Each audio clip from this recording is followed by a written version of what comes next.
Bueno, hablo aquí, ven. Seguro ahí.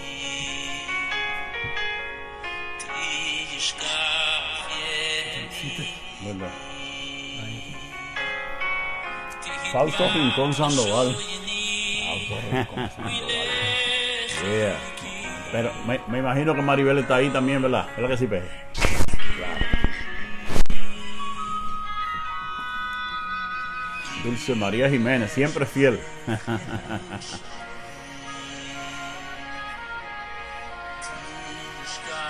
Tenemos a Maribel Reyes como siempre, ahí está bueno ahí Maribel. Está por ahí, Maribel. Bendiciones.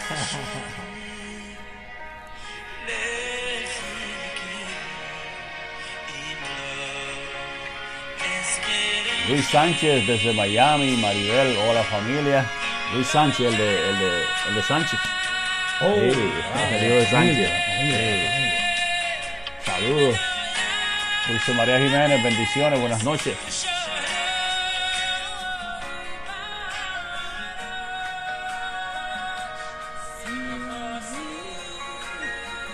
Ya estamos casi listos, ¿no? Ya.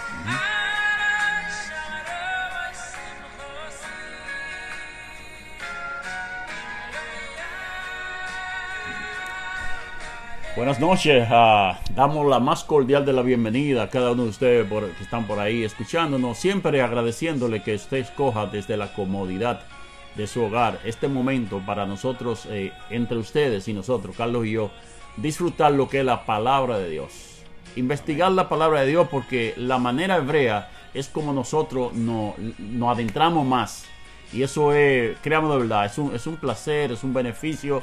Y es un gran conocimiento que estamos nosotros aportando y a la vez lo estamos haciendo con ustedes. ¿No es así, Carlos? Claro que sí, nos sentimos muy contentos, de verdad. Y es para nosotros una satisfacción poder dar partes de lo que tantas personas han hecho, de enseñarnos por muchísimos tiempos y brindarlo con ustedes. Así saldamos un poco la deuda que hemos contraído con tantos maestros y maestras. Amén. Así es. Yo sé que hoy están de nuevo pastores y posiblemente Rabino Dan está por ahí, quizá no, si no está, no vas a escuchar más tarde. Le damos las gracias, de verdad. Gracias por las enseñanzas y aquí estamos haciendo lo que nos toca hacer. Amén. También tenemos sacerdotes, Carlos, que nos escuchan, sí, claro, hermanos claro. Sacerdotes que nos han escuchado y están muy contentos. Hemos estado compartiendo, exactamente. Están muy contentos. Como le dijimos en un principio, hermano, esto no es cuestión de religión, lo que estamos enseñando aquí es relación con el Eterno, relación con el Creado, aquel que nos creó a nosotros. Esa relación que debe existir entre el Creador y los creados. Una vital importancia, ¿para qué? Para nosotros poder funcionar de acuerdo a los propósitos de la creación. Entonces, tenemos que conocer, Carlos, lo que nos dejó escrito en el libro Las Instrucciones, para nosotros saber cómo agradarle, cómo hacer las cosas y cómo llevarnos bien los unos a los otros. Porque eso es lo más importante. Si nosotros somos honestos, sabemos que las religiones tienen muchísimos millones de años y que no han hecho mal trabajo, han hecho un buen trabajo. Pero sería más eficiente si nos enseñaran a nosotros vivir, cómo vivir el ser humano. Porque muchas veces nos enfocamos, Carlos, en lo que es la vida eterna. Y muchas veces dejamos de vivir aquí en la tierra pendiente a la vida eterna. Y no es que sea malo, eso es bueno. Claro, es parte de las cosas, pero que tenemos que saber que somos seres humanos y que debemos vivir. Y que las instrucciones que el Eterno nos ha dejado es para guiarnos. Amén. O sea, yo puedo ver que casi todos los instrumentos que compramos y todo lo que tiene que ver con las casas y tiene que ver con los electrodomésticos, todo trae un manual. Exacto. Y ese manual debe ser ajustado siempre para que podamos sacarle el mejor provecho a aquello que nosotros compramos. Amén. Entonces, el libro de las instrucciones es exactamente eso, para como decíamos al principio, Sí. La Torá quiere decir arco y flecha. Es el arte para dar en el blanco. Y como yo decía anteriormente, puede ser que hoy día arco y flecha no signifique nada. Pero anteriormente, en la antigüedad, el que no sabía tirar con un arco y una flecha, no iba a comer carne. ¿Por qué? Porque era lo necesario para poder cazar los animales. Entonces, así también es las instrucciones del Señor. las instrucciones de Dios, de Hashem, del Todopoderoso. Su palabra, su Torah, la Biblia. ¿Para qué? Para nosotros poder dar en el blanco. De ahí viene la palabra Torah, traducida Biblia. Es decir, que nos sentimos muy, muy halagados con ustedes en esta noche, como siempre. Y venimos por un par de semanas ya explicando y hablando sobre las tribus perdidas de la casa de Israel. Cómo se desprende todo esto, cómo comienza con Abraham, cuando a Abraham se le promete: en ti serán benditas todas las familias de la tierra. Amén. Y yo decía que si usted y yo somos familia de la tierra, somos bendecidos en Abraham. Pero vamos a buscar el linaje que viene detrás. Ahí viene Isaac.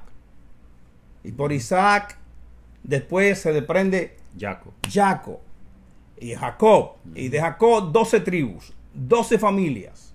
Estas 12 tribus distribuidas, dijimos, 10 que se fueron al norte, porque Roboam, el hijo de Salomón, lo dispersó hacia el norte con la capital Samaria. Y 2 tribus se quedan en el sur, donde se queda la tribu de Judá y la tribu de Benjamín. Nosotros vamos a sacar de la tribu de Judá, como le dije la semana pasada, que no podíamos olvidar a Judá, porque de aquí es que vamos a extraer a Yeshua, el Mesías de Israel y del mundo, a Jesús, para poder nosotros en el pleno siglo XXI entender dónde estamos. ¿Y cómo nos afecta a nosotros eso hoy día en el siglo XXI? Correcto, correcto. Entonces, eso fue lo que hablamos. Eso es una síntesis. Amén. De todo lo que hemos hablado durante 3 semanas aproximadamente. Así es. Y ahora nos encontramos en Jesús, en Yeshua, y queremos hablar sobre la genealogía de este personaje, su majestad, el Mesías Jesús. Amén. El Mesías del Israel y el Mesías del mundo. Es decir, Rolando, que vamos a ver... Sí, así esta noche, Carlos, nosotros pretendemos, si el tiempo nos favorece, hablar de la genealogía de Yeshua desde la perspectiva hebrea. Digo la perspectiva hebrea porque hay cosas que nosotros no conocemos, hechos que sucedieron en Israel que nosotros no lo conocemos. Hoy vamos a tocar un poquitito porque necesitaríamos muchos días para dar esa clase. Y a pesar de cuando terminemos esto, lo que vamos a ver es lo que estábamos hablando esta tarde. Cómo cuando Yeshua llega a Israel, que nace y que ya él tiene los 30 años, que va a comenzar a dar la enseñanza, que va a mostrarlo, el libro de las instrucciones. Correcto. ¿Cómo está Israel? Vamos a ver lo que es la situación económica, política y social de Israel. Exactamente. Que son las 3 cosas que más afectan. Inclusive, la muerte de Yeshua fue por ese mismo problema. Claro. Acuérdense, porque vino a defender encontrando ese problema. Y eso lo vamos a ver más adelante. Entonces, hablando en el libro de Matillahu, que es como realmente se llama, que nosotros comúnmente lo conocemos como Mateo, en el capítulo 1, comenzando el 3, ahí dice, Abraham engendró a Isaac, que eso lo conocemos. Isaac engendró a Jacob. Lo que hablamos ahorita. Exactamente, ¿verdad? Correcto. Jacob engendró a Judá. Acuérdense, Judá es uno de las 12 tribus. Judá fue el 4º hijo de Jacob. Exacto. A Judá, pero que nos interesa, como dijo Carlos, Judá. De ahí es que vamos. Entonces, nos quedamos ahí que engendró a Judá y sus otros hermanos. ¿Qué pasó con Judá? Judá se casó en el sitio donde ellos estaban, que no estaban en Israel. Cuando se casa, tienen 3 hijos. El hijo mayor se casa con una muchacha llamada Tamar, pero el hijo mayor murió. ¿Qué hizo Judá? Que le dio el segundo hijo.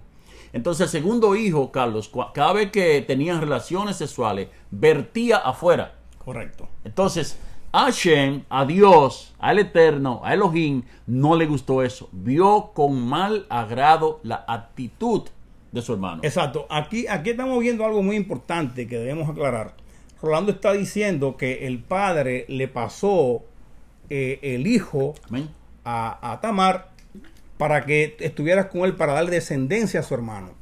Hoy día para nosotros eso es algo fuerte de verdad. Pero esa era la usanza en esos tiempos.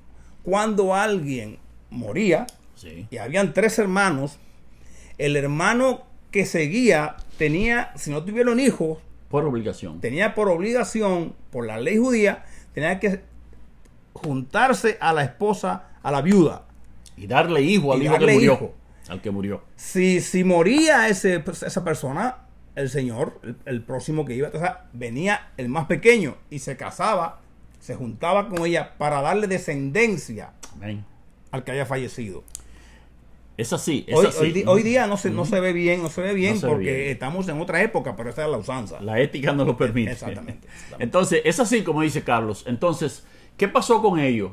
Cuando él vertía afuera a Shem, a Dios, a Elohim, no le gustó eso. ¿Y qué hizo? Que lo mató. Lo mató.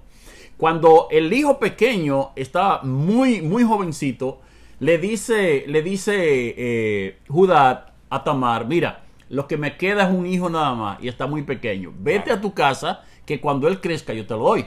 ¿Qué pasa? En ese lapso de tiempo, la esposa de Judá muere.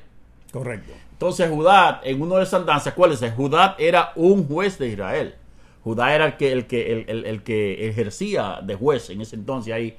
Y Judá una noche sale y allá en Israel las prostitutas se paraban en el camino vestidas de negro. Cuando él va a solicitarle su servicio, le dice que ¿qué tenía Judá para darle a ella, a Tamar? Pero que Tamar está vestida, que Judá no la conoce, porque si Judá lo hubiera conocido, no hace lo que hizo. Él le dice, tengo mi báculo, Correcto. tengo mi bastón y tengo mi cinto. Yo te lo doy y después yo te pago el dinero. Dijo, ok, trato hecho. Hicieron el trato, ok, tuvieron relaciones y después al irse, él le entrega todo eso. Acuérdese, el báculo, el cinto y todas esas cosas eso es imprescindible. Eso no se puede andar. Cuando al otro día va Judá y llama a uno de sus sirvientes y le dice, mira, toma este dinero y ve a tal sitio que ahí una señora te va a entregar esto. Cuando el criado va, no encontró a Tamar en ningún lado. No, claro que no. De esa relación nació un hijo que se llamaba Fare. Claro. Fare. Entonces, usted está viendo, hermano, cómo esa es la descendencia de Yeshua, la descendencia de Jesús. Está saliendo de ahí, de Judá. Mire cómo Judá, es como quien dice, tuerce la cosa. Eso que lo pasamos por alto, entonces siguen generaciones. Cuando llega entonces, ustedes conocieron, lo hablamos la semana antipasada, de lo que era Ruth la Moabita. Acuérdense. Claro, ahí aparece Ruth. Allá aparece Ruth.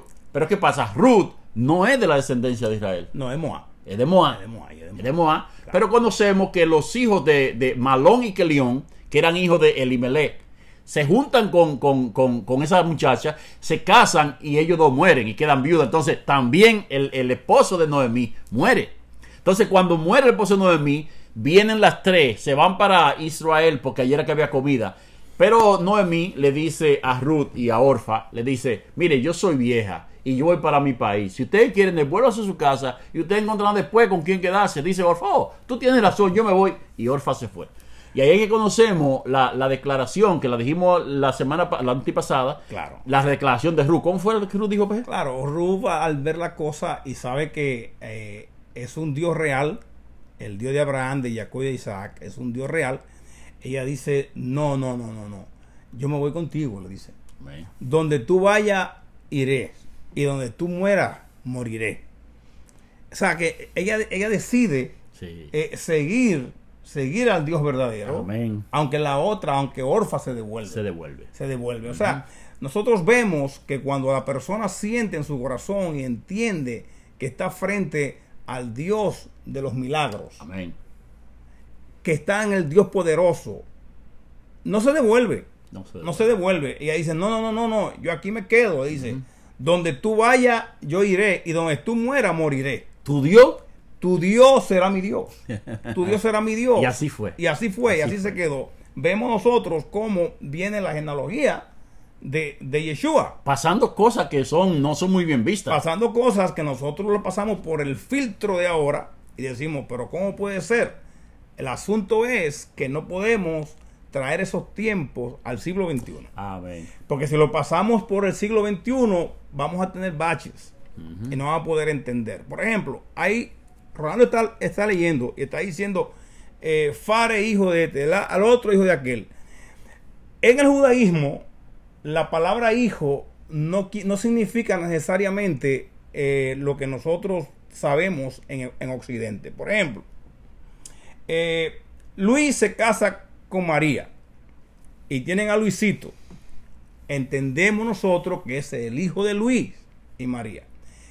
En el judaísmo se usa la palabra hijo para aquella persona que enseña. Amén.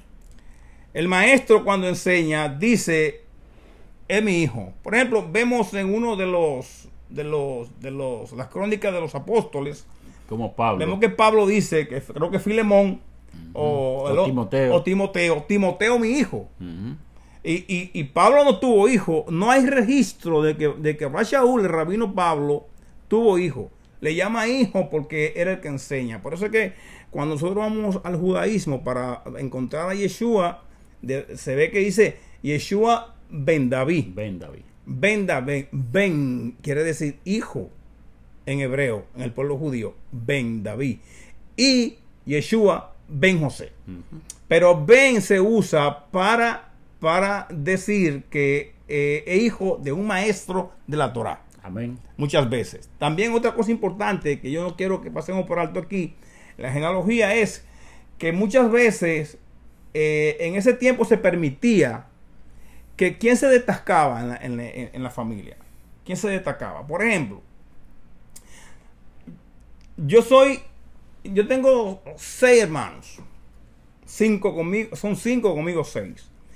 Pero si fuera siguiendo al Eterno, por ejemplo, y yo soy el número 4, y es el número 5 o el 6 o el 2 el que se destaca en el camino de Dios, al que Dios quiere usar para algo, pues entonces la palabra de Dios, la Biblia dice, No cuenta en la Torah, exactamente. fulano hijo de aquel. Sí, ajá. Pero hay uno que no van a contarlo, aunque fuera el mayor de la familia. No cuenta. No es como nosotros que decimos, no, el mayor de la familia es Pedro, y Pedro no.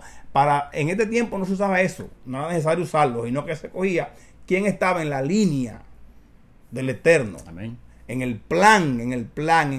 Y por eso es que vemos que pasan generaciones a veces. Una generación está entre 30 y 40 años. Y a veces estamos leyendo en la Torá, en la Biblia, que vemos que hay como un brinco. Y era que también se permitía dar como un salto hacia adelante. Esto es bien importante. Y era normal. Por eso es que a veces uno dice, pero ven acá, si Rubén era familia de este y ahora parece más para allá. No. Lo que pasa es que a veces lo brincaban hacia adelante. Así es. La historia permitía eso. Eso es importantísimo, muy importante. Muy bueno.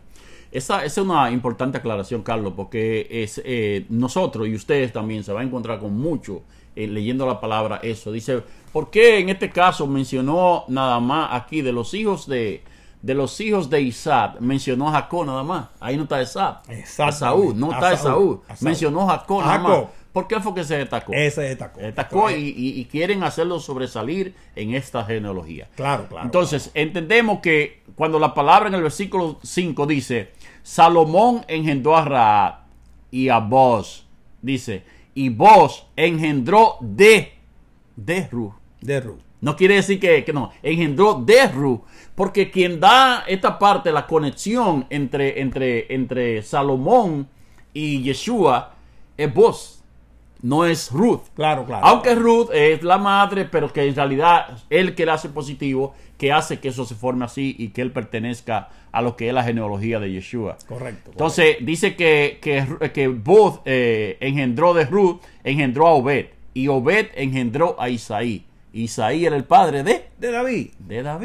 Entonces, Mira, Ruth la Moabita Ajá, correcto. era la abuela, la bisabuela de David. De David, correcto. Increíble. Correcto. Una moabita. Mira cómo se viene desprendiendo esto. Ahora estamos en Isaí, que ese es Sí, el padre sí. de David. Es increíble cómo Sí. se va sacando esto. Cómo Es se va sacando. muy importante, muy importante. Y eso es lo que nosotros queremos ver que si el Eterno nos lo permite y podemos llamarle, ver esta parte de aquí que nosotros lo estamos dando como historia, porque es más fácil entenderla. Si nos vamos a los religiosos es más incómodo, pero como historia lo podemos ver más claro, y dentro de la historia podemos ver la mano de Dios obrando en todo eso. Correcto. Cómo Dios hace posible que de tanta enredadera, de tantas cosas, incluyendo personas que no son de Israel, venga el Mesías. Eso es algo muy importante, tenemos que conocerlo, porque eso nos da a nosotros mucha fuerza. Entonces ahora estamos ya llegando a Yeshua. O sea, casi llegando ahí, porque entonces aquí vemos, dice, y Jacob engendró a José. Esos son 14 generaciones más para adelante. Claro, es lo que le digo. Engendró a José, marido de María, de la cual nació Yeshua. Yeshua. Aquí estamos en Jesús ya. De manera que, oiga bien, esta parte es muy, muy importante. ¿Por qué? Porque va a venir un retroceso durante las clases que Carlos y yo estamos dando, que vamos a tener que volver para atrás para explicar cosas. ¿Por qué cuando las tribus se dispersaron, fue en el 723, antes de que naciera Yeshua? ¿Y qué pasó en eso del 723 hasta el nacimiento de Yeshua? Es muy importante porque eso le da base a lo que es la enseñanza de Yeshua, a lo que Yeshua vino a hacer a esta tierra en ese entonces. Correcto. Entonces, de manera que todas las generaciones, desde Abraham hasta David, oiga bien, da un salto grande, desde Abraham hasta David, exactamente, son 14 generaciones. Desde David hasta la deportación de Babilonia, que fue en el 722 y 23, van 14 generaciones. Entonces, la parte más importante, desde la deportación a Babilonia hasta la llegada de Yeshua, 14 generaciones. Entonces, importante. ¿Por qué yo digo que es importante la deportación de Babilonia hasta que llegara Yeshua? ¿Por qué? Porque en la deportación de Babilonia, aparte a lo que fueron dispersos por las naciones que comenzaron con Asiria y de Asiria se fueron al mundo. Correcto. Los de Babilonia se quedaron con parte de la Torá. Y ellos son los que producen el muy mencionado Talmud. Correcto. El Talmud de Babli, que es el de Babilonia, y el Talmud de Jerusalén, que es de Jerusalén. Entonces, esa parte es muy importante, que no la vamos a tocar, pero se lo damos como inicio. Entonces, esa es la generación de Yeshua. Esa es la generación de Yeshua. Claro, claro. Entonces aquí vemos, perdón, que hay una gripecita por ahí que no está fácil. Y aquí vemos nosotros cómo Yeshua está apareciendo, está emergiendo dentro de todos estos. Tantas cosas, ¿eh? Entonces ahora él sale. Y ahora es que vamos a hablar, Rolando, ¿verdad? De cuando él llega, que aparece. Yo quiero hacerle un pequeño recuento. Cada vez que estemos estudiando, debemos recordar que tenemos que ver esto con los ojos hebreos. Amén. Con los ojos judíos, con los ojos hebreos. De Yeshua el judío, a Jesús el judío. ¿Qué es lo que pasa con todo esto? Toda la palabra del Eterno, de tapa a tapa es nueva. No hay tal cosa de nuevo y viejo, le dije antes, no hay nada de eso. Entonces, dentro de esto, nosotros nos muestran el rostro. Voy a repetir. Dentro de este libro a nosotros, lo que nos muestran es el rostro. Muy importante esa palabra. Pero no nos muestran la espalda. No. Incluso ni al pueblo judío se le mostró la espalda. Si nosotros recordamos en el monte Sinaí, cuando Moisés, el judío, subió a recibir los 10 mandamientos, él le dijo, Señor, Yuhei Bajei, le dijo, muéstrame tu rostro y me basta. ¿Qué le dijo? Verá mi espalda. Que mi rostro no. Verá mi espalda. La palabra del Eterno es igual. Nosotros estamos viendo el rostro, pero no la espalda. Para poder encontrar la espalda de todas estas palabras que están aquí, de todos estos preceptos y conceptos, tenemos que entender de que esto se le dio a un pueblo con una cultura y una idiosincrasia particular para poder encontrar los dichos que están aquí y poder nosotros ubicarlos en el siglo XXI. No vamos a poder hacerlo sino de esa manera. Por ejemplo, estamos hablando de que aquí aparece Yeshua ahora mismo, Jesús. En el pueblo judío, un niño en ese tiempo, de 1 año a 6 años, se conocía los 5 libros de Moisés. El Pentateuco. Éxodo, Génesis, Deuteronomio, los 5 libros. Números, los 5 libros lo sabía. A los 12 años de edad, podían recitarla. Como nada lo explicaban. Igualito. ¿No se le parece a ustedes que un día Yeshua, a la edad de 12 años, más o menos, aproximadamente, no aparecía? Y le dijeron que el niño se había quedado discutiendo la Torá con los maestros. Con los maestros allá por el templo. Y ellos dicen las instrucciones, dice que se maravillaban cuando el niño le hablaba. ¿Por qué? La respuesta que tenía. ¿Por qué? Porque a la edad de 12 años ya esos niños se conocen eso de tapa a tapa. Por eso es la explicación que quiero darle, por eso es que Jesús, Yeshua, se quedó aquel día y su papá Joseph y Miriam, María, estaban preocupados buscándolo, porque era que sabía ya muchísimo. Sabía muchísimo y él ya podía discutir con los maestros de la ley. Quiero aclarar otra vez la palabra discutir. Discutir no es como nosotros creemos, que es que nos estamos fajando. No. Discutir es otra cosa. Exponiendo ideas y puntos de vista, y cada quien pone una tesis, el otro pone una antítesis y llegamos a una síntesis. Eso es lo que es una discusión, ¿no? Entonces, eso es lo que pasaba con él. Por eso es que él perdió aquel día. Quería aclarar eso para que... es muy importante. Algo que tiene mucho que ver con eso, Carlos, que te dice cuando Yeshua está en el templo a los 12 años, desde ahí comenzó el problema de Yeshua con los dirigentes de lo que era el templo, que son los llamados el Sanedrín, que son los llamados lo que tenía el sumo sacerdote. Claro. ¿Por qué? Porque ellos le daban una interpretación a la Torá diferente a la que los maestros de Yeshua, que eran maestros selectos y buenos, y lo que Yeshua aprendió, porque déjeme decirle, Carlos, yo no sé si hablarle llanamente de que Yeshua, aparte de que tenía los conocimientos que el Padre lo mandó y tenía propósito el Padre para con él tuvo que estudiar. Yeshua estudiaba. Yeshua no fue que le pusieron inyección y le dijeron, no, mira, aprende la Torah. No, tenía que estudiar. Tenía que ir los sábados a la sinagoga. Tenía que coger la clase de lunes a viernes. Entonces, él se fajó muy inteligente. Entonces, por eso, cuando va al templo, discute con los maestros. Claro. Y si ustedes lo ven eso, ustedes ven que todas las respuestas que le daba, inclusive, Yeshua nunca, cuando él comenzó la manera de él enseñar a los 30 años, que tenía que decir, él nunca se refirió a ningún otro libro que no fuera la Torah. No. Que no fuera, porque cada vez que, si usted lo ve en Lucas, que es el 4:18, él habla bien claro. Él dice, ¿cómo dice Lucas 4:18? Porque el Espíritu de Dios ha venido sobre mí, claro, y me ha declarado, y comienza ahí. Vamos a leérselo completo, hermano, porque esto es muy importante. Esto es muy importante. ¿Por qué? Porque hay mucha gente que se cree que ese pedazo de la Torah está en ese libro, y como podemos nosotros verlo, está mucho más lejos de ahí. Dijimos que era, y leer Lucas 4:18, ok, por aquí. Dice, el Espíritu del Eterno está sobre mí, por cuanto me ha ungido para dar buenas nuevas a los pobres.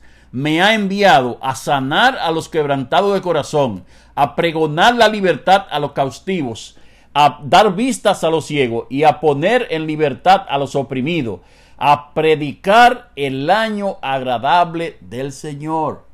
Quiero aclarar como dos cosas aquí, y si pudiera te la hiciera. Claro. Pero cuando el Señor se refiere aquí, que dice a dar vista a los ciegos, en el idioma hebreo y en el idioma espiritual, una persona que es ciega es que carece de conocimiento. Correcto. No tiene conocimiento para discernir en la palabra.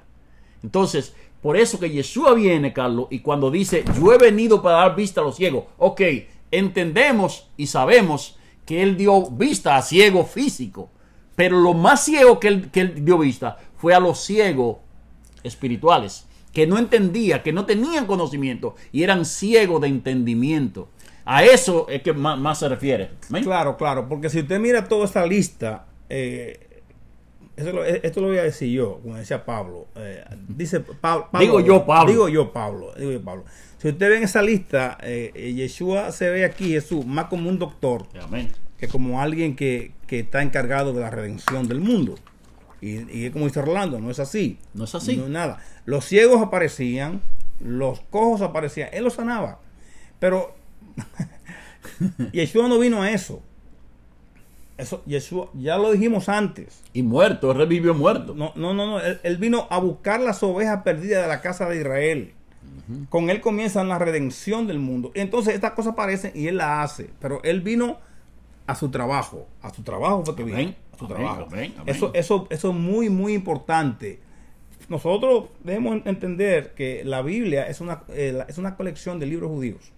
Por eso que tenemos que entender esto. Por ejemplo, ya hablaba hace un momentito del asunto de hijo. Mire cómo Yeshua le llama padre al Eterno, mi padre. Dios es espíritu. Dios es espíritu. El eterno no puede ser el padre de Yeshua. Cuando hablamos de que se juntó este o aquello y tuvo un hijo, él es el hijo porque recibe la enseñanza del padre. Cuando se recibe la enseñanza, padre, el que recibe la enseñanza, hijo. Por eso es el hijo del Eterno. Porque las cosas que yo digo, no las digo yo, sino la dice el Padre que me envió. Porque yo le digo esto porque podemos encontrar a veces personas que nos van a decir, espera, explícame algo, ¿cómo es esto? Porque si estamos diciendo acá que Dios es espíritu, ¿cómo tú estás diciendo que Dios es el Padre de Yeshua, el Padre? Entonces, lo que quiero aclarar es la disyuntiva que existe aquí. Exacto. De la palabra padre, ven, que es el que enseña, ven, David. Pero esas lo vamos a tratar más luego. Sí, porque es delicado. Porque es muy extenso. Pero es así. Es así. Es la verdad. Es la verdad. Porque tenemos que entender que Dios es espíritu. Eso lo sabemos. Porque cuando dice que el Padre, no es el Padre que conocemos en el occidente. Entonces, para poder entender esto, tenemos que ponernos los ojos hebreos, por un momentito, los lentes hebreos, para darnos cuenta que es el maestro el que le enseña, el que todo se lo dio, que él era todo para él, que cumplía todas las cosas que su padre, el que le enseñaba, le decía para que hiciera. Así que esto es muy importante. Muy importante. Nosotros queremos, para ahorrar el tiempo, Carlos, ¿cómo encontró Yeshua cuando tuvo sus 30 años, que se encuentra con un país dominado totalmente por Roma? Dominado en todos los sentidos. ¿Por qué? Porque ellos en lo económico estaban muy mal. ¿Por qué? Porque tenían que rendir tributo para Roma y para el César. Correcto. Entonces, ellos tenían que trabajar de más, tenían que sacrificarse de más. Esa era una. En segundo, en lo cultural, político, social, en lo cultural estaba muy mal. ¿Por qué? Porque ellos no podían profesar su fe de la manera que ellos querían, sino que las cosas iban donde el tetrarca, donde Herodes, a principio, acuérdense que cuando nace Yeshua, Herodes lo que da son 3 años más muerto, después que viene el hijo de Ere, que dividen a Israel en 3 partes entre los hijos. Un caleo. Exactamente. Entonces, lo dividen ahí, pero cuando ya Yeshua tiene 30 años, la cosa es diferente, pero peor. Entonces, en lo económico, en lo social, peor.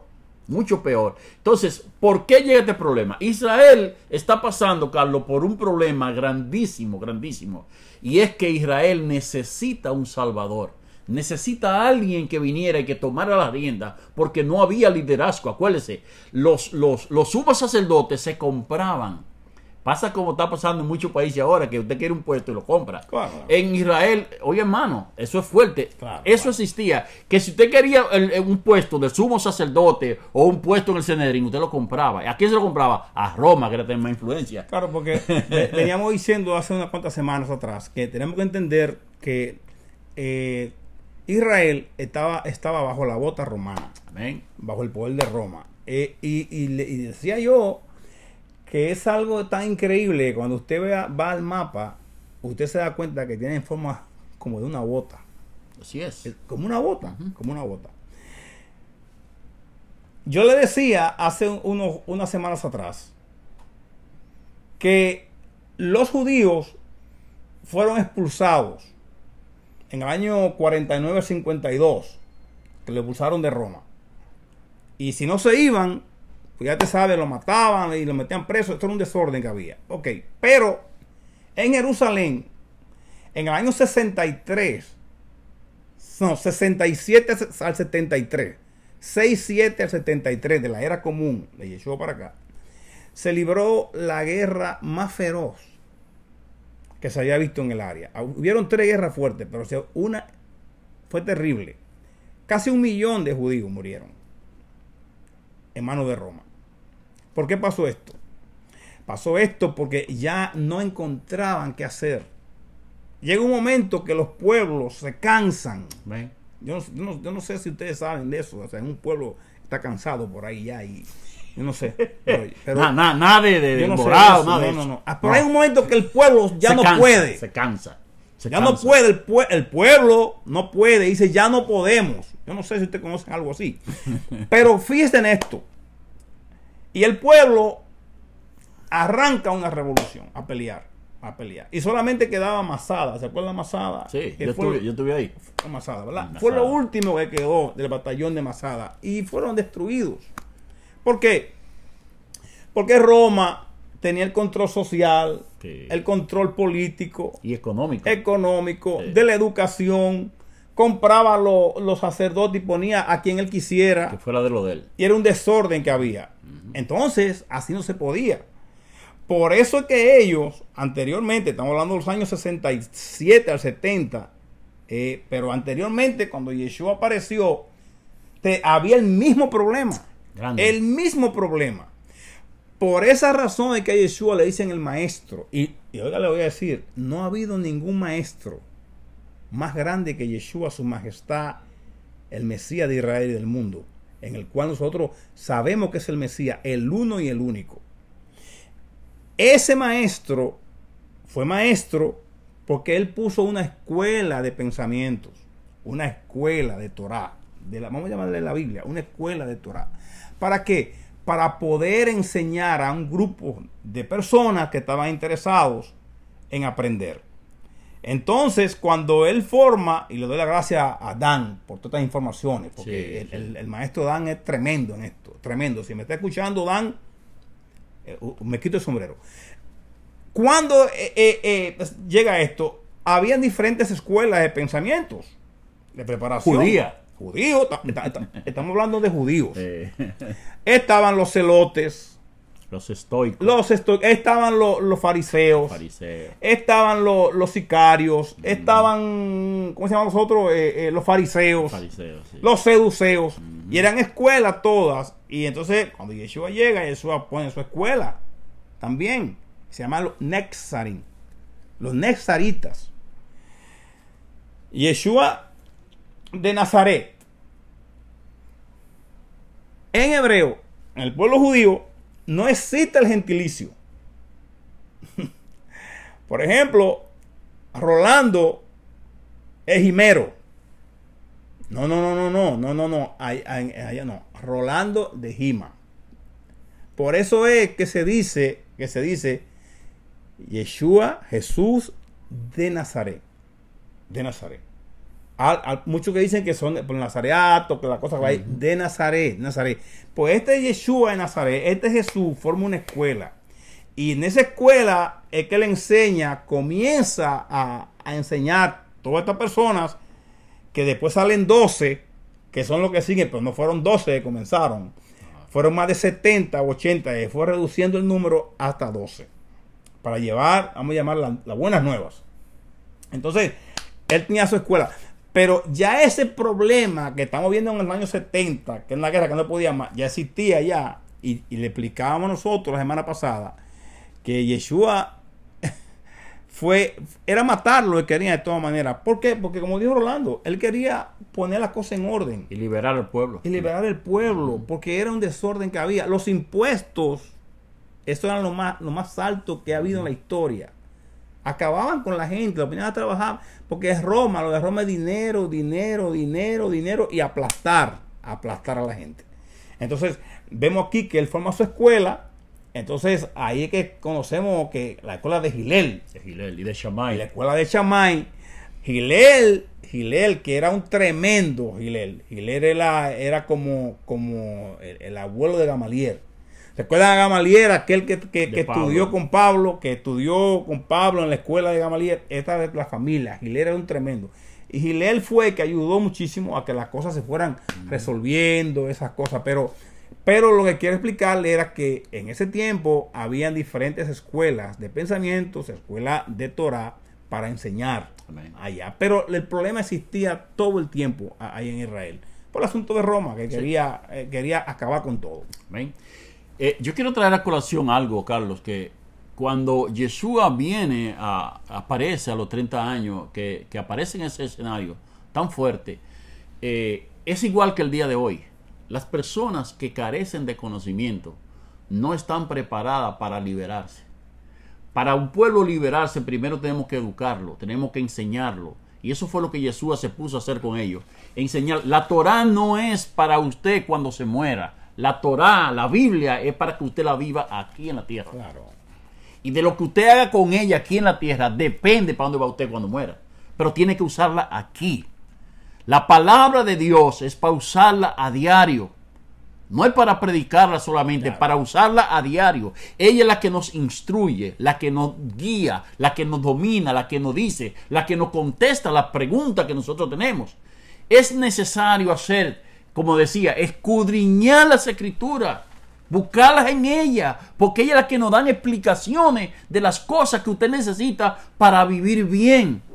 Vivir bien no quiere decir con abundancia, vivir bien quiere decir que usted tenga paz, que usted tenga shalom, que usted se lleve bien con sus hijos, que se lleve bien con su pareja, Correcto. que se lleve bien en su trabajo. Eso es lo que la Torah, eso es lo que la Biblia manda. Que nosotros la estudiemos, que la escudriñemos y que la ponemos en práctica.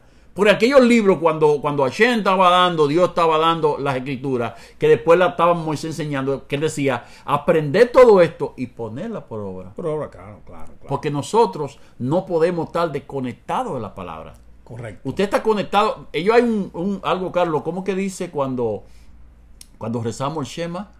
Que habla y las enseñará cuando esté en tu casa, cuando ande por camino, cuando te levantes, cuando estés en la casa con tus hijos. O sea que la Torah, exactamente, la palabra es para vivirla en el camino, en la casa. No hablando de ella, no, mostrando de ella. Claro. Dando a conocer eso. Amén. Amén. Pero hay un asunto que no debemos perder de vista y voy a recalcar de nuevo. Para nosotros poder dar en el blanco, que eso es lo que quiere decir Torah, dar en el blanco, tenemos que entender de una vez por todas que la Biblia es una traducción de la Torah. Amén. Es una traducción de la Torah. Para poder entender la Biblia, debemos conocer por lo menos la idiosincrasia de ese pueblo para la que fue escrito, que para el pueblo hebreo. Porque a ellos se le dio la palabra, los preceptos, la bendición, los mandamientos, sí, la bendición, la promulgación de la ley, todo. Yo dije antes que muchos quizás no lo han hecho, pero la mayoría sí han hecho el trabajo. Mire qué es lo que pasa, le voy a dar un ejemplo. Si algún algún venezolano está por ahí y me está escuchando, que no me escriba ahora. Pero yo voy a decir esto para que usted vea. Epa, chamo, dile a tu data que no sea tan pichirre y que deje ir al pavo a la casa. ¿Qué dijo? ¿Qué dije? ¿Qué dije?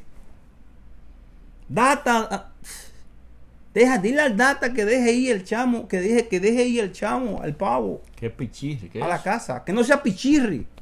¿Qué es eso? ¿Usted sabe por qué nosotros no entendimos eso? Ninguno de nosotros. Pero yo sé que ahí hay un venezolano que se está riendo, que yo sé que hay uno que me está escuchando que se está riendo, porque él sí sabe lo que yo estoy diciendo. Lo que estoy diciendo es que no sea tacaño al papá. Mira, no sea tacaño, papá de este muchacho, déjalo ir a mi casa a la fiesta. ¿Por qué no lo entendimos? Porque no somos venezolanos.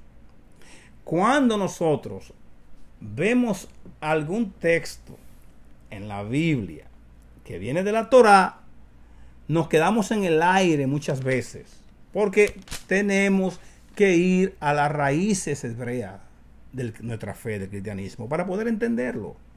Entonces, todas estas cosas que vemos, nosotros nos quedamos en el aire. ¿Y por qué? Porque yo no digo que nos han escondido, es que tenemos nosotros que buscarla. Amén. Esos baches que aparecen, que nosotros decimos, Dios mío, pero ¿cómo va a ser? ¿Qué es lo que está diciendo esto? Mire, hay un versículo en Mateo, que Mateo está de moda, Matillahu, que ese es el nombre, Matillahu, el nombre Matillahu. 6:23. Dice, pero si tu ojo está lleno de luz, todo tu cuerpo está lleno de luz. Pero si tu cuerpo y tus ojos están llenos de oscuridad, tu cuerpo estará lleno de oscuridad. Uh-huh. ¿Qué leímos ahí? ¿Qué leímos ahí? Ahí comenzamos nosotros a inflar vejigas dentro de un cuarto de agua. Porque para poder entender esto, tenemos que por lo menos conocer qué es lo que está detrás de todo esto, la espalda de esto. ¿Qué es lo que esto está diciendo? Lo que está refiriendo, porque Yeshua es judío, y todo esto que se escribe es bajo un contexto, bajo la idiosincrasia de un pueblo, del pueblo judío. Yeshua se está refiriendo a los comerciantes que eran engañosos. Recuérdense que los pesos, la escala de pesar, eran dos balanzas, así. Entonces, yo quería, por ejemplo, 2 libras de yuca. Y ellos comenzaban a echarle una piedra a este lado, ponían las piedras de 2 libras y comenzaban a echarle yuca de este lado. Cuando estaban a la par, ahí ya está, ya hay 2 libras. Ok, ¿qué pasaba? Que habían unos que no le echaban lo que llevaba y engañaban a la gente. Entonces, a eso le decían el ojo malo. El ojo malo. Sus ojos eran malos. Bajo esa referencia, recuerden que Yeshua siempre hablaba en parábolas, siempre decía cosas que para entenderla había que saber y conocer un poco de este pueblo para uno darse cuenta. De ahí es que viene que nosotros tomamos en nuestros países el mal de ojo. El mal de ojo. Porque también se decía, ten cuenta con el ojo malo. El ojo malo era que le echaban lo que no era, engañaban al niño cuando iba al colmado a comprar. Entonces la mamá le decía, cuídate del ojo malo. Por eso es que este versículo dice que si sus ojos están llenos de luz, su cuerpo está lleno de luz.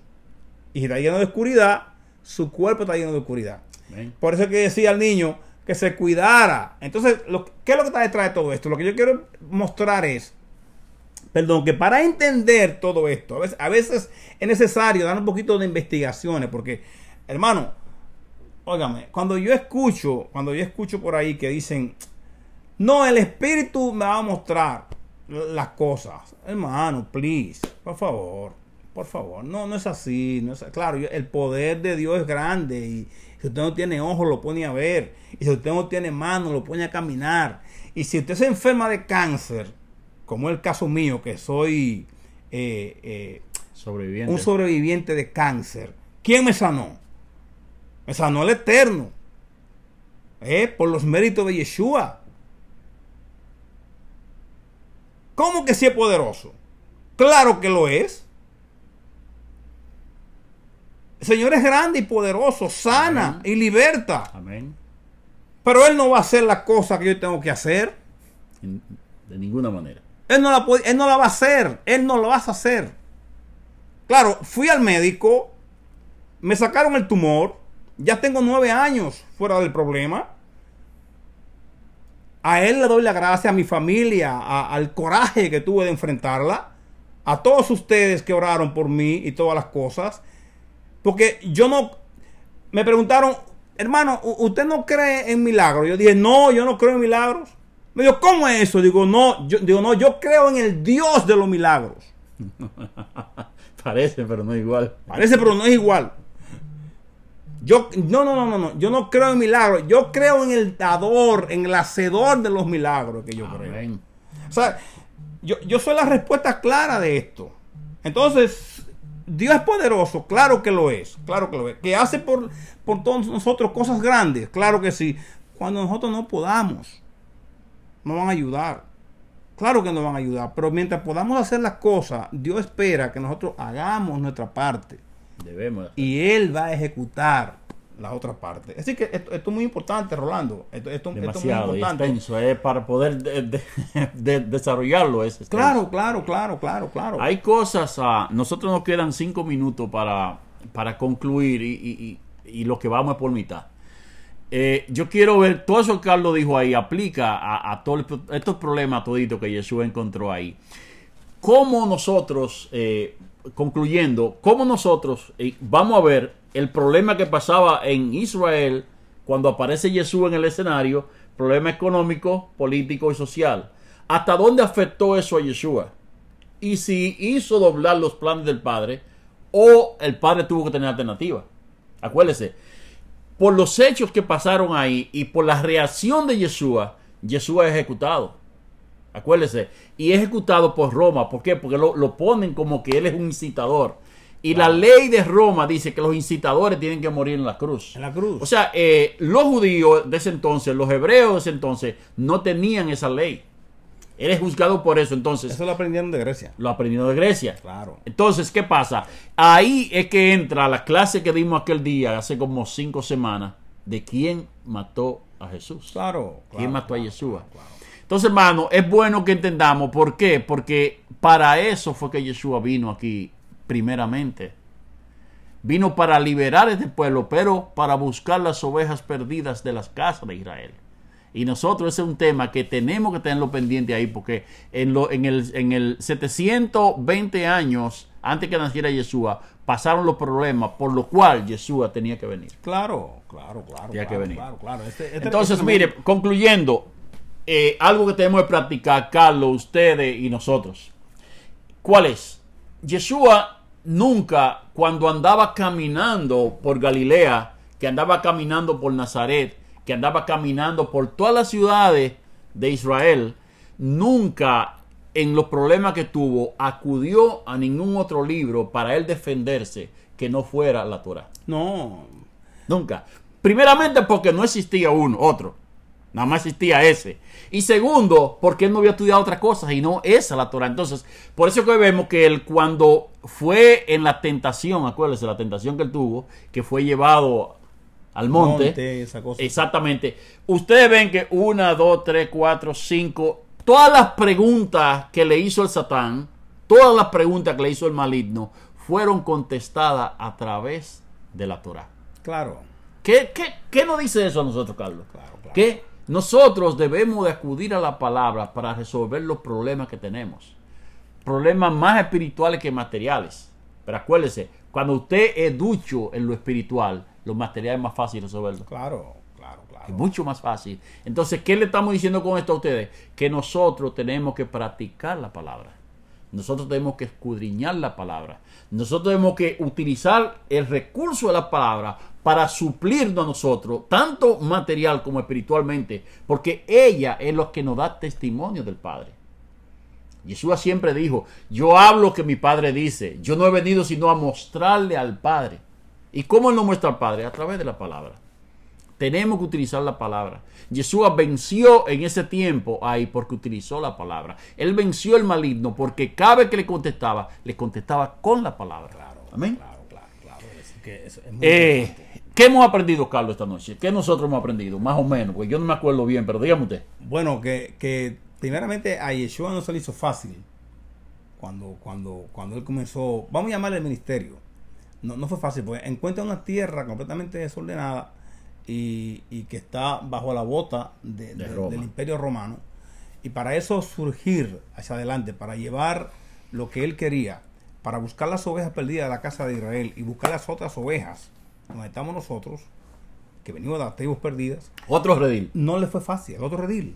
O sea que la vida de su majestad, el Mesías, fue una vida tremenda. Sí, muy agitada. No le fue fácil. Tuvo que batallar bien duro para seguir adelante. Pero por eso es que le decía yo hace unos días que no me gusta decir la palabra muerte de Yeshua, porque No va eso, no va, eso no va. No, no, no, no, no. No. Él es el que vino, el que viene, el que vendrá. No hay ningún problema con eso. Eso está tremendo ahí.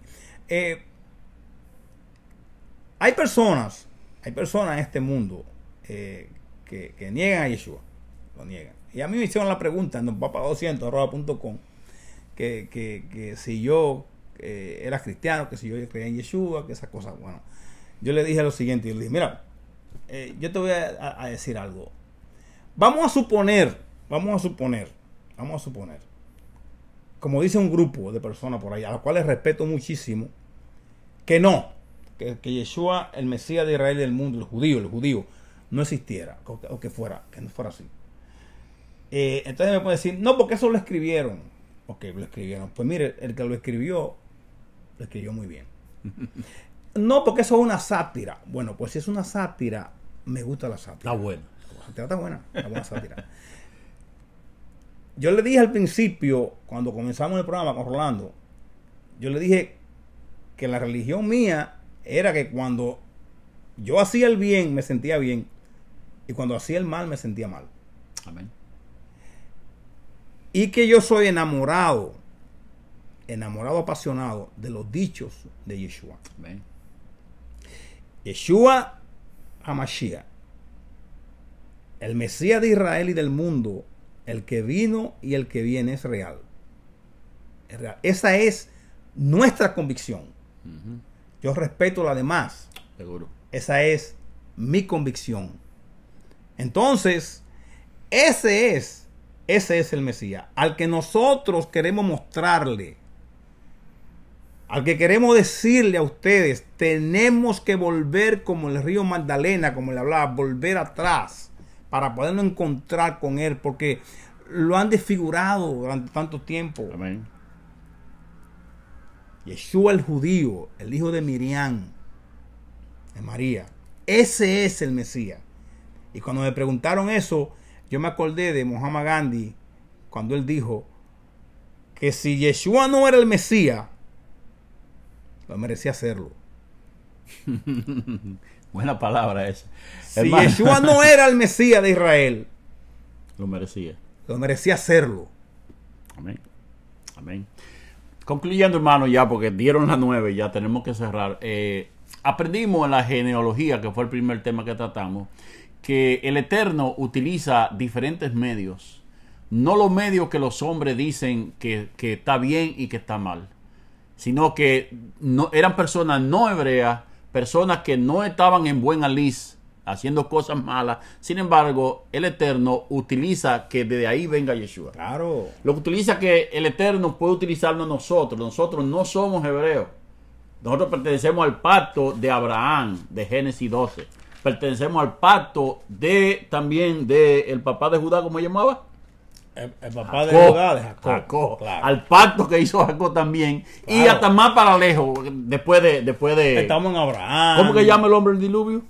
Noé. No, después Noé. Esa ¿Qué es Noah?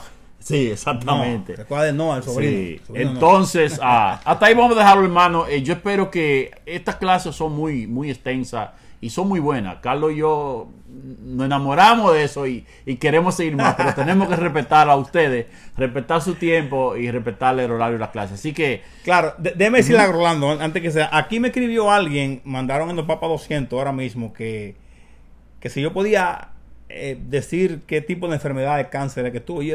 Una buena pregunta. Déjeme decirle que la enfermedad que padecí fue cáncer de seno. ¿De seno? Claro. ¿Eso de las mujeres? A las mujeres. Y eso es importante. Oiga, a Mario le doy la gracia por esa pregunta, porque es excelente. Ese es uno de los trabajos que yo hago. Cuando a mí me extirparon el seno izquierdo, con una mastectomía radical, me dijeron que podían hacer una prótesis. Y yo le dije que no. Yo le dije que no, porque así yo puedo mostrarle, oye Mario, yo puedo mostrarle a los hombres, que son tan hombres, de que el cáncer de mama en el hombre existe. Y que mueren más personas, más hombres, sí, por ignorancia, que las mujeres, per cápitamente. Claro, las mujeres mueren más porque hay más mujeres con la enfermedad, que un día eso tiene que terminar. Estamos luchando para eso. Eso tiene que terminar. Dios nos va a dar el poder. Pero yo quiero decirle a ustedes, a todos los hombres que me escuchan y a su pareja, que se chequeen de vez en cuando. Porque el cáncer de mama es real. Y ahora van a venir las celebraciones del cáncer, Mario. Y yo quisiera que todos nos unamos y que participemos. Hay mucho lloro y muchas lágrimas. Somos muy pocos los que hemos salido hacia adelante. Pero si no han dejado aquí todavía, es para que luchemos. Y para que vamos a poner a las personas claras con esto.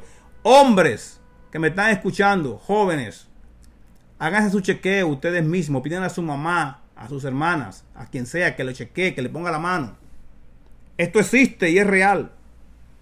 Existe y es real. Recordemos que juntos podemos lograr lo que separados sería imposible. No sería imposible. Gracias por la pregunta, Mario. Y déjeme decirle lo último. Ustedes ven que siempre estamos usando algo como este color.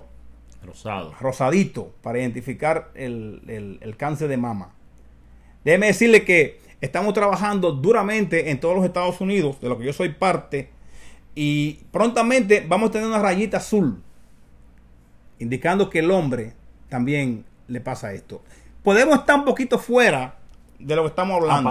Aparentemente. Pero si por lo menos una persona podemos ayudar con esto, así valió la pena. Yo puedo saldar la cuenta un poco, si así puedo decir, con la misericordia que el Eterno tuvo conmigo para dejarme todavía. ¿Cuántos años son? Yo quiero más. 326. Lo quiero muchísimo, lo quiero muchísimo. Pedimos al Eterno que cada uno de ustedes que están ahí, cada familia, que el Eterno lo bendiga, que lo proteja, que lo guarde, que todo lo que usted tenga esté en paz, que su pensamiento esté en paz, que su casa esté en paz y que podamos vivir en paz. Amén. Shalom, shalom. Shalom.